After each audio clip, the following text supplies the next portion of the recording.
Sebagaimana Ahok si penista Al-Quran diproses, maka selain Ahok seperti Abu Janda, Ade Armando, Deddy Siregar, dan semua gerombolan mereka yang sering menodai agama dan menista ulama juga harus diproses hukum sesuai dengan prinsip equality before the law sebagaimana diamanatkan Undang-Undang Dasar 1945.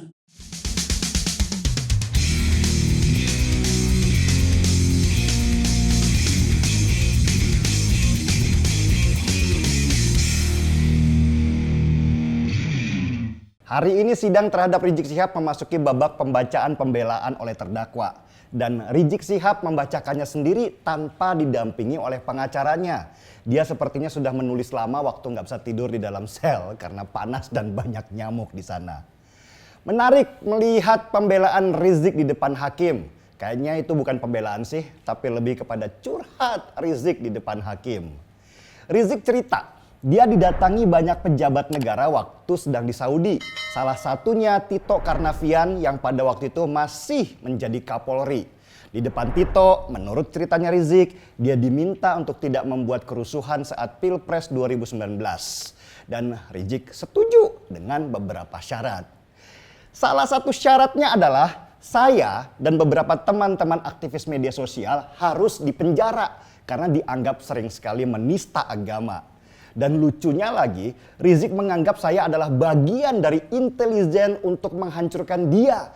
Dan saya dituduh ada di bawah perintah Dias Hendro Priyono, salah satu staf sus presiden. Bagian ini menurut saya lucu ya, karena Rizik menganggap bahwa hukum harus sesuai kemauan dia. Kalau dia pengen orang dipenjara, ya orang itu harus dipenjara. Nggak perlu pakai bukti dan saksi dan di mana letak kesalahannya, pokoknya harus dipenjara. Titik. Rizik bahkan menuding saya menista agama.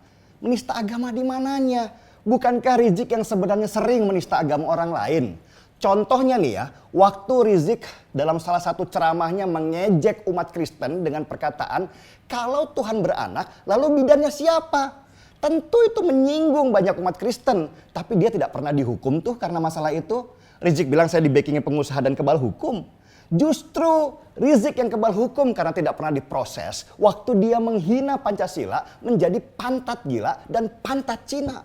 Bahkan Rizik menghina bapak pendiri bangsa Soekarno dengan mengatakan ketuhanan Soekarno ada di pantat. Apakah Rizik dihukum penjara untuk itu? Enggak kan? Lalu siapa yang menista agama dan siapa yang kebal hukum? Dia atau saya? Rizik Syihab sebenarnya di depan hakim bukan membacakan pembelaan terhadap dirinya, tetapi lebih kepada curhat. Dia curhat kemana-mana dan gak berhubungan dengan sidangnya sendiri. Seperti waktu dia bahas tes wawasan kebangsaan KPK yang dibilangnya itu kerjaan Neo PKI. Lah, apa hubungannya sama kasus dia yang melanggar prokes dan bohong kalau dia gak kena COVID? Hakim pasti pusing lah dengan pembelaan Rizik Syihab yang seperti anak kecil ngadu ke bapaknya karena ditabok kepala sekolah. Entah apa-apa dia bahas dan melebar kemana-mana. Rizik bukan sedang membela dirinya, dia sedang mencari perhatian supaya orang terenyuh kepadanya. Maka dia mengarang banyak cerita yang banyak gak masuk akalnya. Rizik sendiri dituntut jaksa 6 tahun penjara karena kasus bohongnya dia saat tes swab di Rumah Sakit Bogor. Rizik membela diri dengan mengatakan tuntutan hukumnya terhadap dia lebih berat dari tuntutan terhadap koruptor. Pokoknya banyaklah pembelaan Rizik dan waktu itu dia manfaatkan benar untuk curhat dari hati ke hati untuk mencuri simpati. Tapi coba lihat di luar pengadilan, benarkah Rizik Syihab serentan yang dibayangkan orang? Enggak ternyata. Lewat jaringannya, Rizik Syihab mengorganisir massa untuk menekan pengadilan supaya membebaskan dia. Di Bogor, di Balai Kota, massa Rizik Syihab ngamuk dan ingin menguasai Balai Kota.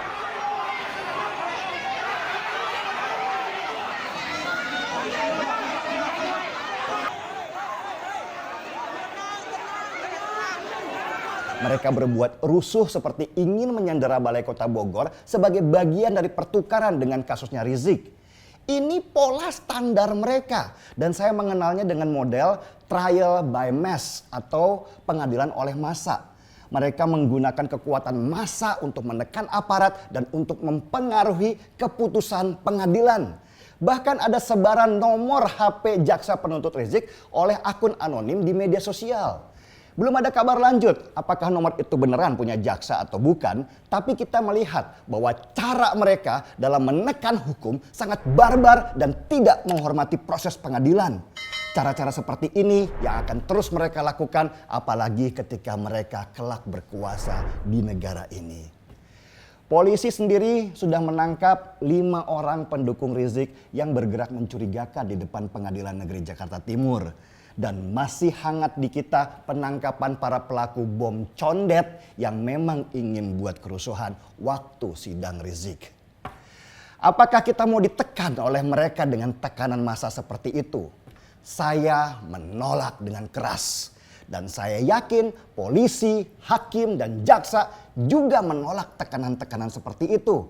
Negara harus berdiri di atas tekanan massa karena kalau harus kompromi dengan itu, hilanglah wibawa negeri ini. Oke, kita ikuti terus sidang Rizik Syihab dan berharap dia dihukum lama di penjara sebagai bukti kalau Rizik tidak berkuasa terhadap apapun dan tidak kepada siapapun. Setuju? Mari kita seruput kopinya.